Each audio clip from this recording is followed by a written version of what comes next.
Welcome to the Three Takeaways podcast, which features short, memorable conversations with the world's best thinkers, business leaders, writers, politicians, scientists, and other newsmakers. Each episode ends with the three key takeaways that person has learned over their lives and their careers. And now your host and board member of schools at Harvard, Princeton, and Columbia, Lynn Toman. Hi everyone, it's Lynn Toman. Welcome to another episode. Today I'm excited to be with Bill Bratton. He has led the Boston, Los Angeles, and New York City police departments. He is the only person ever to lead the police departments of America's two largest cities. He is chair of the President's Homeland Security Advisory Council and also author of the book, The Profession. I'm looking forward to finding out what he thinks good policing looks like, why he thinks crime is up in many major cities, and what reforms he believes are needed in the wake of the murder of George Floyd.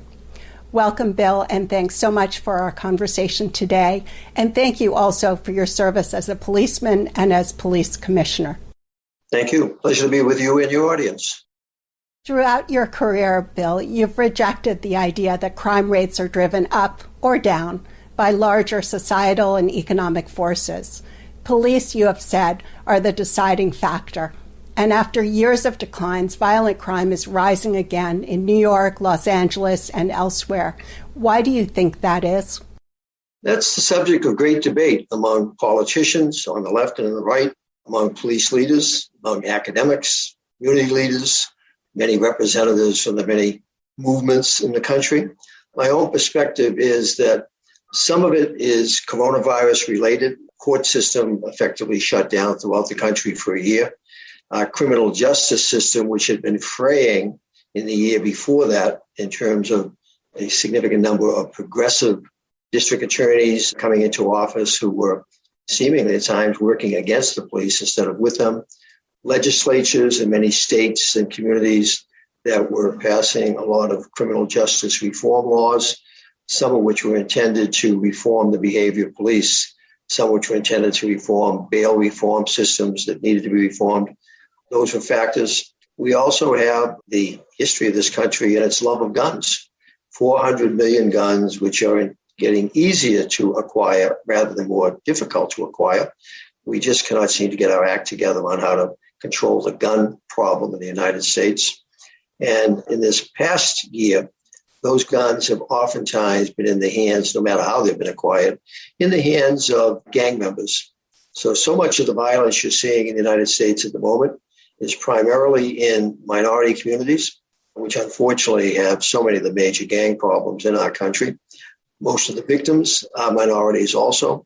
So in addition to so many other problems that minority communities, particularly our African-American and Latin communities, are dealing with, poverty, racism, bias issues, systemic racism, they're also dealing with growing crime problems, particularly around the issue of shootings and murders.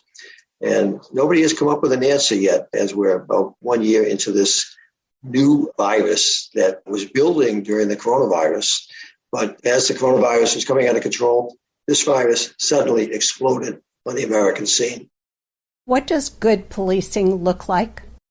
Good policing is something that I know in my 50 years in the profession, I've always been striving for. To me, good policing is the idea that the communities we police, that we work with and for, trust us. By that, I mean they will work with us to help prevent crime, because police alone cannot prevent it. They will work with us as witnesses. They will work with us politically to support appropriate funding of police, appropriate oversight. So good policing is something that, as policing has been evolving over the last several hundred years, and as I write about in my book, how it's evolved over the last 50 years, is the idea that it lives up to, from my perspective, the 9 principles of policing, first written by Sir Robert Peel, the creator of the Metropolitan Police in London, in 1829. Those 9 principles are more appropriate today than they were back then. First of those principles is that the basic mission for which the police exist is to prevent crime and disorder. So good policing is the idea that we are successful in preventing most crime and disorder. And several of his other principles speak to, if we do that correctly, we will be judged not so much by visibility in reducing crime, but in the absence of our visibility in reducing crime, because we're doing it correctly. We're not doing it with too much use of force, too much intrusion upon the lives of the average citizen. So Robert Peel's 9 principles, for me, the Bible of what good policing should look like. What is the broken windows theory of policing, and what do you think of it? The term broken windows was first used by George Kelly and Jim Wilson in the 1982 Atlantic Monthly article. It resonated with me because I've been living that experience in the 1970s. Broken windows refers to the idea that quality of life type of crime, the so-called minor crime, the victimless types of crime that we always experience, whether it's prostitution, graffiti, the gang on the corner, the public drunk, anything that disturbs the order of a neighborhood is a broken window. And police only recently began to once again return to the Sir Robert Peel edict of preventing crime and disorder. In the 70s and 80s, we really moved away from it because we were focusing on how to respond better to more serious crime. And we failed miserably in the 70s and 80s responding to crime because it went through the roof. So that by 1990, the worst crime year in American history, we now embrace a new revolutionary concept of policing called community policing. And community policing was all about partnership with the community, working together to identify what problems do they want us to focus on. And the community clearly wanted us to focus not only on serious crime, but on those so-called broken windows, quality of life crime that they saw significantly deteriorating their neighborhoods, and which the police, when left to their own prioritization, had not been dealing with in the 80s. And the third element of community policing is the idea of prevention. Once again, returning to Sir Robert Peel, to prevent crime and disorder. We had focused on responding to crime and measuring our success in the 70s and 80s on our response to it. We started to move toward, under community policing, the idea of measuring our success on how much crime we were preventing. And we got very successful with it in the 1990s. And in New York City, overall crime went down by 2018, 25 straight years, by 80%. Homicides down by 90%. So broken windows is an essential element of what police have to deal with because it's the majority of what people dial 911 and dial 311 to have police address. When you first became head of the transit police for the New York City transit system, crime was really high in the subways. How did you reduce crime? Interestingly enough, crime was high, and there was about 70 incidents a day. By 70 incidents, I'm talking about serious crime, muggings, occasional unfortunate rape, 20-some-odd murders in 1990 in the subway. This is in the city of New York where there were 2,243 murders and 5,000 people shot in the streets. But the subways were used every day by 4 or 5 million people. So what happened in the subway was basically impactful on all of those people versus what was going on in the streets oftentimes is only impactful in certain neighborhoods. So the subways were the lifeline of New York City. They always have been. And anything that goes on there is magnified. As chief of the transit police in 1990, I was brought in to deal with a problem that had been growing in the 70s and 80s and making the subways seemingly less safe and in reality, not safe. So ridership was declining dramatically. We turned it around by focusing not only on the relatively small amount of serious crime that was happening. Your chances of being the victim of a crime, a serious crime in the subways were about 1 in 100,000. On the streets, it was probably much closer to 1 in 1,000 or 1 in 10,000. But we focused on only crime, but on disorder, the fare evasion, the aggressive beggars, the homeless, 5,000 homeless living in the subway, getting them moved out of the subway into shelters on the streets. And it worked. It was the beginning of the so-called New York crime reduction miracle. It was so significant in the sense of its impact that Rudy Giuliani noticed it as he was campaigning for mayor. And it led to my being appointed as his first police commissioner, with George Kelly and others coming in as advisors to the Giuliani administration on how to deal with crime and disorder at the same time. And that had been the big mistake in American policing. We've been dealing with only crime and not paying any attention to disorder. When we focused on both, we began to see dramatic declines in both. You created CompStat, which showed a geographic map of crime. How did so-called rapid response policing work, and was that successful? CompStat was a system that I had first developed, but not under that name, in Boston in the 1970s. I began mapping crime in the precinct I was working in. I put up big maps in my office and in the guard room where the officers could see them. They were covered with plastic acetate. And each night, my clerk would put on that map little dots, different colored dots indicating different color crimes. And very quickly, you could see hotspots developing, clusters, 3, 4, 5 crimes in an area. So the officers knew when they were assigned areas, they were starting to see these patterns and trends developing. When I came to New York in 1994, working with the late, great Jack Maple, who I first met as a lieutenant in the transit police when I was chief of transit, I appointed him as my deputy commissioner of crime control strategies. He, working with my chief of patrol and then ultimately chief of department, Louis Anamone, created what was called the CompStat system, which was modeled in many respects after what I had been doing in the 1970s in Boston. It had 4 elements: timely, accurate intelligence, gather up all your crime statistics as fast as you can, rapidly respond to those emerging patterns and trends that you could see because you were mapping them. Thirdly, what effective tactics could you use to stop them, to prevent them from expanding? And lastly, relentless follow-up. The idea, just because the problem seemed to go away, you wanted to keep going back, keep mapping to see if, in fact, it was beginning to emerge again. It was also a great accountability system because it forced precinct commanders to appear before the headquarters command staff each week and discuss what was going on in their precinct. What were they doing to prevent it? Did they need assistance from other outside resources to deal with it? And it was a great tool for me to identify great talent in the department and others who had less talent. And so it allowed me to put round pegs in round holes, square pegs in square holes, good crime fighters in the precincts, good administrative people where they could do the most good. Think of it from a medical perspective. In my book, The Profession, I do a lot of medical comparisons. So the comparison to CompStat, to what a doctor does, think of it. You notice something on your skin that's troubling. You think it might be cancer. You go to the doctor, timely, accurate intelligence. He does an exam. And what does he tell you? Well, you have a basal cell that he wants to treat. Timely, accurate intelligence, rapid response. He either freezes it or he might have to basically cut it out. Thirdly, if it has advanced to a stage which is more significant, he might have to use radiation, might have to use chemo, might have to even use more extensive surgery. And then lastly, after he has effectively dealt with the cancer, he wants you back every 6 months to make sure it's not coming back. So CompStat, in many respects, parallels good medicine. It's good policing and it's good medicine. In both instances, it takes very good care of people. Let's talk about racism. You have said that the killing of George Floyd was murder. How do you see the police, the killings of young Black men, and systematic racism? What changes do you think are needed? At a time in America, there was systemic racism in American policing.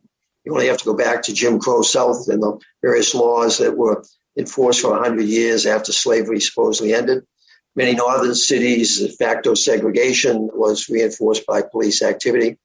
But systemic racism has really not existed for a number of years in the American police profession. Does it still exist in some departments? Possibly. Does it exist with certain officers? Certainly. But it is not widespread.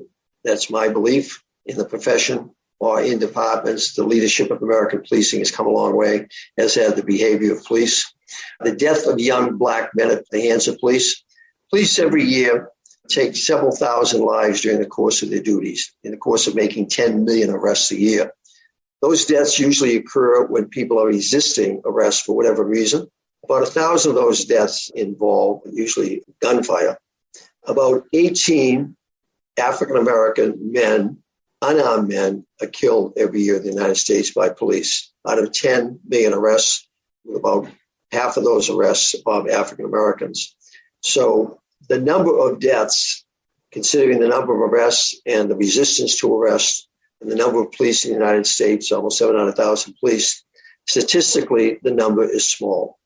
But in our society today, with the advent of social media, with the advent of cameras everywhere, an event that a number of years ago would have passed unnoticed except in the community or the state where it occurred is now seen nationally and internationally in an instant after it occurs, so that the video lives forever and the video is repeated over and over again. So something that happened in Ferguson, Missouri, the death of Michael Brown, effectively ended up impacting the whole United States and accelerating the whole issue of racial reform, racial justice, criminal justice reform, police reform.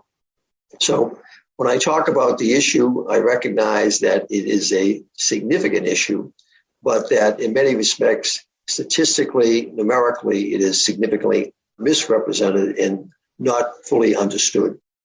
How do you reduce the killings of young Black men and others? One, through good leadership, good supervision, much better training, that we've been doing a much better job of training officers. The use of force has been going down fairly dramatically in the United States. The level of incarceration has been going down fairly dramatically in the United States. By way of specific example, let me point to New York City. New York City in the mid-90s had on average 22,000 people in its jails. Today, that population is down around 6,000 or 7,000, if it's even that high. Why? Because the crime rate went down so dramatically over 25 years. State prison population, where the most violent people go, and the vast majority of people in state prison are there for violent crime, that's down by about 40%. Arrests by the New York City Police Department are down by the hundreds of thousands. Uses of force are down dramatically in terms of, on average, over the last several years, New York City police officers have engaged in gun battles. There's 36,000 New York officers in gun battles less than 24 times a year, use their firearms less than 50 times a year, and on average have been taking fewer than 10 lives a year, compared to the 1970s when there were almost 900 shooting incidents a year with an average of 50 people a year being killed. So this is once again where the statistics misrepresented, not fully understood, are presented in ways in which they, with this expression, statistics, more statistics, and damn lies. You can oftentimes make statistics make the case for the case that you want to make. But in the case of deaths at the hands of police, shooting incidents, we do a much better job of accounting for those. Part of what's hoped for in the George Floyd bill that's working its way ultimately, hopefully, out of the U.S. Congress, will be the creation of national standards for the tracking of deaths by American police. Ironically, the most accurate tracking is being done by the Washington Post. So some of the statistics I was just giving to you were, in fact, from the Washington Post as they've gathered them over the last 5 years. How do you increase community trust, especially trust by the Black community in the police? Isn't that what we're all trying to figure out right now? It's literally, I'll use the expression common ground. Favorite book of mine was by Anthony Lucas, Common Ground, talking about the racial disturbances in my home city of Boston that I lived through in the 1970s as we desegregated our schools and public housing. I write about it in my second book, Collaborate or Perish, in today's network world. The idea that a leader, in this case, many leaders from the various communities, political entities, and police entities, need to find a way that we have a common platform that we can seek to get as many people as possible onto, with the idea of what are the goals that we're trying to accomplish. In this case, how do we improve community trust in the police effectiveness, police standards and practices? And nobody is going to get everything they're looking for. Oftentimes, everything they're looking for is flawed in any event. But by trying to get us all together to see each other, to see why we have the positions we have, to see why we're making the recommendations we have, to effectively do what Congress was basically in our Constitution intended to do, which it has been failing to do miserably for the last number of years. It's supposed to be a debating entity where they find common ground and come to consensus on legislation. We need to find some way to come to consensus on what is the best way to deal with racism in this country, particularly racism and the belief of its impact on so many things in this country that we basically hold up as the strengths of our democracy. Nobody has come up with those solutions yet. There's many great ideas, but it's like a Rubik's Cube. So the idea of taking all these ideas and blending it till we finally put the puzzle together. And unfortunately, we've been trying to do that for decades. I talk a lot about that in the book, the many issues we face in the book, The Profession. But we have a long way to go to basically finally put that Rubik's Cube together where it makes sense. How do you know if you're successful from a community perspective? We have several ways. One of the best is polling in the sense of, and we do a lot of that. Second is getting out there and meeting with the community. And I've been doing it 50 years. You can usually tell if they're happy with you, if they're not happy with you. So you effectively have to be there.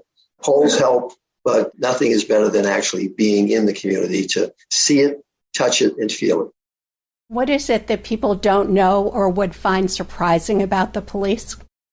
There's a tremendous amount. There's so much on television about the police, drama, movies, films, series, reality shows. Most American people, because they never really interact with a police officer, really don't know much about how police work. One of the things that is entirely confusing to people, they think of us in this monolithic sense. There's 18,000 police departments in 50 states, 3,600 counties, and thousands upon thousands of towns and villages, and that they all operate differently under different policies, procedures, state laws, and the public doesn't fully understand or appreciate that. And it makes it very difficult trying to explain why police do what they do when they do it, particularly when there's a crisis.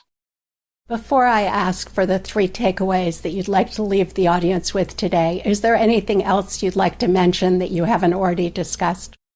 No, I think I very much appreciate this interview. It's touched upon many of the issues that I raised in the book, and I appreciate that because in the book, I intended it to be a memoir, certainly, introduce a lot of very interesting people with a lot of interesting ideas, but I also wanted it to be a tutorial on many of the issues of the day: stop, question, and frisk, qualified immunity, implicit bias, systemic racism. And you've raised some number of those questions in this dialogue, and I very much appreciate that. So one of the takeaways certainly is that everybody should always be learning.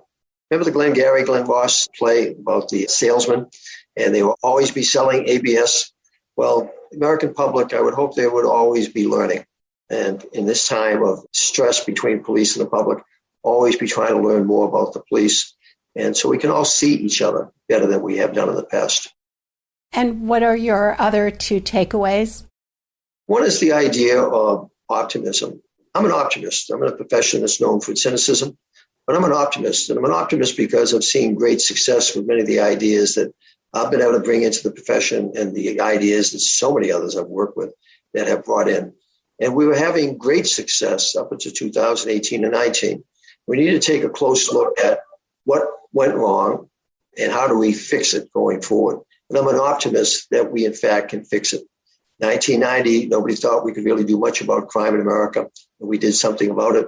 For our whole history, nobody has thought we could do much about race issues, and we are so much farther along than we were, and still a long way to go. But I'm an optimist that those 2 issues, police improvement and dealing with the issue of race, they're joined, and you can't solve one without the other. And fortunately, a lot of people are very interested at this time in doing something about both.